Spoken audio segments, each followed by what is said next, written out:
Hey everybody, it's Marty from Aspect LED. Today we are going to create a simple fire sequence using ESA2. If you haven't already, please check out our videos on how to use DMX and how to use a standalone player. If you have, let's dig right into it.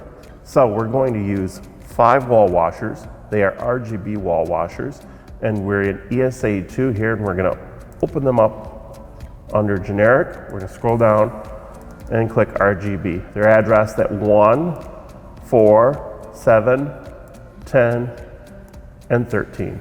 So once you have the fixtures set up in your patch universe, click over on editor.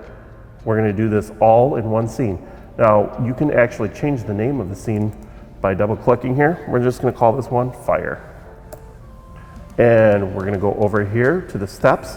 The first step we're going to do is going to be, we're going to set everything up. Let's set up a red one and an orange one. And for orange, I like to use full channel red and then adjust the green channel up, get a nice orange.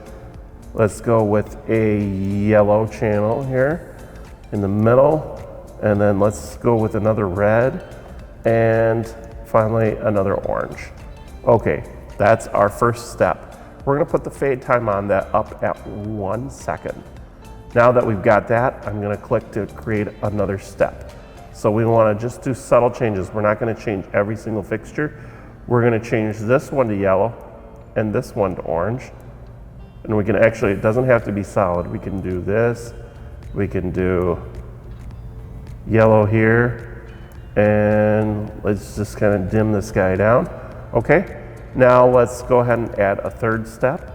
So we're going to switch this guy to red, this guy to orange, and let's make this one red. Let's watch what we've created.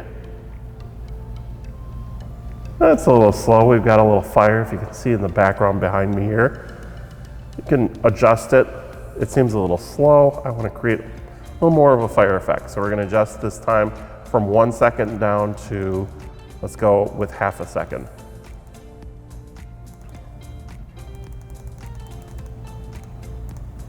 And you can vary these as well, just to change it up. Now I did this in 3 simple steps, but you can do it in more or less if you want. It just creates that ambience of a fire in the background.